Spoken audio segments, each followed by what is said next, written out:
आज मेरी इंतजार की घड़ी समाप्त हो गई। तेरी बाट देखता देखता बुढ़ापो आ गो, लेकिन बहुत दिन बाद में आकर के प्रभु तू मुझे दर्शन दिए हैं। मतंग ऋषि का आश्रम कि चलिए मैं आपको मेरे गुरु के आश्रम पर ले चलती हूं। उसी जगह आश्रम से आश्रम के ऊपर जो ही शिवरी भगवान श्री राम को ले गई। भगवान श्री राम हाथ जोड़ करके मतंग ऋषि के आश्रम को प्रणाम करते हैं। भक्ति की लो टूटती है, भगवान को दिखाई देती है और मतंग ऋषि के आश्रम को आश्रम करके प्रणाम करके भगवान तुरंत शिवरी के पास वापस खड़े हो जाते हैं। भगवान ये मेरे मतंग ऋषि की कृपा से इस वन में जितने भी पेड़ हैं इनमें बड़े स्वादिष्ट फल हैं। कभी पेड़ मुरझाते नहीं हैं और इनका फल हमेशा मीठा होता है। प्रभु आइए, जनाब भगवान श्री राम बोला कि अब इतना समय मेरे पास नहीं है, शिवरी कृपा करके ये बताइए आप इस वन में रहती हो, कहीं किसी निशाचर किसी राजा किसी के पास जाती हुई सीता हुई देखी है तो मुझे वो रास्ता बताइए। बोली भगवान मैं तो वन में छू, मोन तो नहीं तो कोई ज्यादा आ तो दिखाई, दर ने कोई जातो दिखाई। ऊंची जगह पर जो रहता है उसको आता भी दिखाई देता है और जाता भी दिखाई। प्रभु यहाँ से कुछ दूरी पर ये सामने जो पर्वत है ये पंपा सरोवर, ये ऋषभ पर्वत है। इस पर्वत पर बाली का छोटा भाई सुग्रीव रहता है और हर समय वो देवताओं की सेवा भी करता है। इसलिए प्रभु वहां जाइए और वहां जाकर के जनक दुलारी सीता का पता। अब प्रभु मेरी इंतजार की घड़ी समय होगा मेरा। अब मुझे आदेश दीजिए, मैं अपने पति और गुरु के लोक में जाना। जय श्री राम कह करके शरीर को छोड़ करके शिवरी भगवान के लोक में जाती है और भगवान श्री राम शीतल मंद सुगंध हवा चल रही थी, पेट फल फूलों से लद रहे थे, दादर मोर नाच रहे थे, कोयल सवर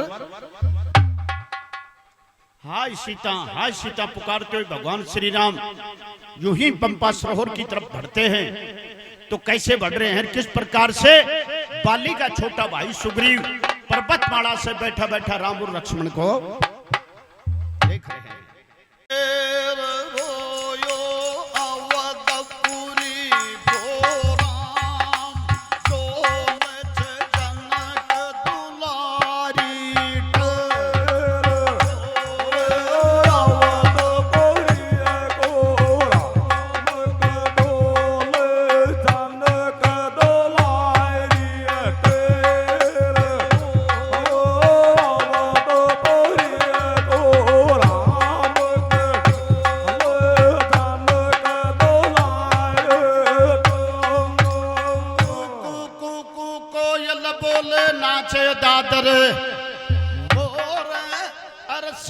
मंद सुकंद जगत में देख मचारी सोरे ये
मैं कर तो सुन ले बोले अरे बाली को भाई सुग्रीव वो हनुमान ने बोले ये कौन डोले छे पर खंड में तो दिखा जब छतर धारी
लक्ष्मण के छे रो तो डोले रोगी अरे पंपापुर की तरफ जारियो काट रहो छे।